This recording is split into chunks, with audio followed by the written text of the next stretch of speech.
All right, welcome to part 2. This is formative assessments, and we're going over the resource Quizizz. If you missed part 1 is on the YouTube channel right now, so you can go find that in the Science Special Education playlist. And then it takes us to our quiz. So we can start a live quiz. We can do classic or instructor paced, which is still in the beta phase of its rollout. Remote learning definitely has stepped up Quizizz's game. I don't know how to say that, Quizizz's game, when it comes to options for educators. So we can start a live quiz for synchronous learning, or we can assign homework for asynchronous learning. So you can do a formative assessment during class, or you can assign a formative assessment on, let's say, Google Classroom. So let's start a live quiz first. I'm just going to go to the classic, and then I have 6 questions. We can do a team mode where participants answer at their own pace, but scores are grouped as a team. Classic, where participants answer at their own pace and compete individually and have a blast along the way. Fun. Or you can do the test mode, a no-frills mode that's ideal for conducting a serious assignment, and this requires a login for the students. This mode might not be ideal for formative assessments. This mode might be ideal for summative assessments. So let's just go classic. Then you can scroll down, you can assign to a class, and I always kind of tinker with the advanced settings. Maybe I want participants to have an unlimited attempt amount. Maybe I want them to have 1 attempt or 2 to 5, whatever you would like. This one, the name factory, I use this for in-class assessments that I'm presenting to the class, just in case anyone wants to be inappropriate with their names. Usually I don't have that problem, but just in case. I also do this because I don't want anyone to feel the pressure of being like in first place, or maybe they are in first place for a long time and then they got knocked down by somebody.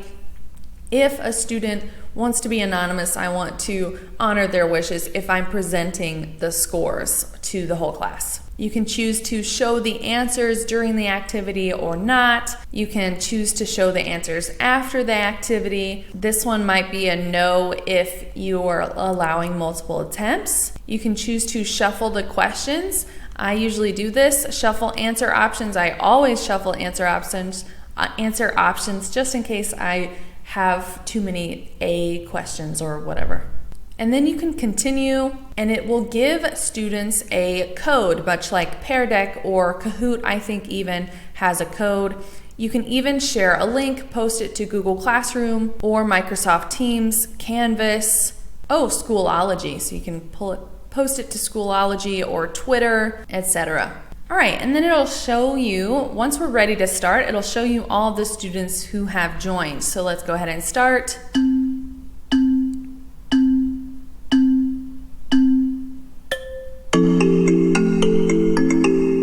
And then it will give the teacher a leaderboard.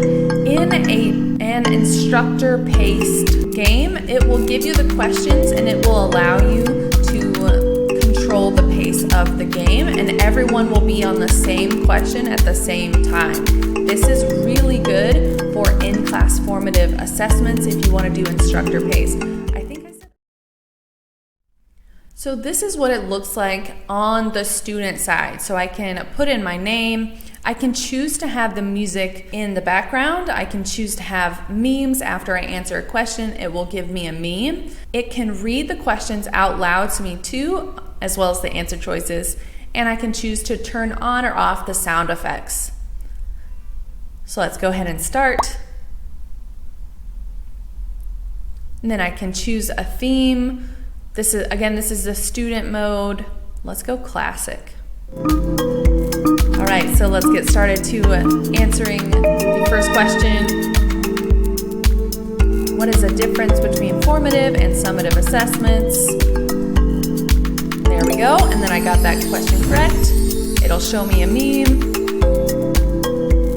and then it'll be on to the next question. How many days are in a full week, including weekends? 7. Submit. Let's see if that's the right answer. It is.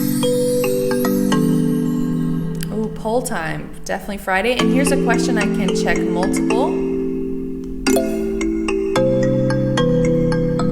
Check all the boxes. All right, do that. And then I can turn the music on or off from here too. And that's the end. And I got all of the questions right. If I were to have gotten a question wrong, it would have repeated that question in the same Quizizz. So if you get multiple questions wrong, it'll just keep bringing them back up in the deck so that you have multiple opportunities to answer those questions that your students might not know, or you might not know if you're the student. And then it'll give you some stats. And then I can log in to save my results. Then once students have finished their Quizizz, or in the middle even, you can see what they wrote.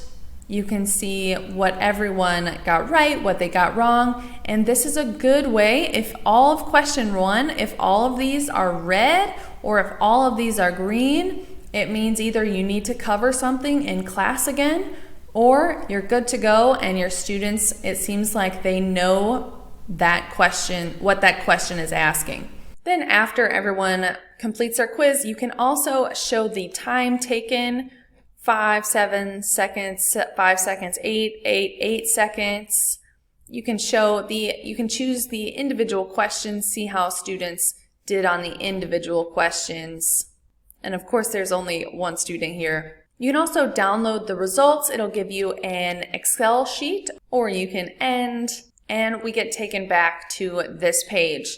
Again, the instructor pace is really good for synchronous assessments. You have time in between questions, so if all of your students get a certain question wrong, you can pause during your synchronous lesson and address the material that question covered. That's really the point of formative assessments, is to find where your students have gaps in knowledge, and you being the educator can fill those gaps. Education. All right, so hopefully this was a helpful video on Quizizz, a tool for formative assessments. You can use this in asynchronous or synchronous learning for students with disabilities, or really for any of your students. Make sure to check your students' IEPs so that you can accommodate them. All right, I will see you next week for another video.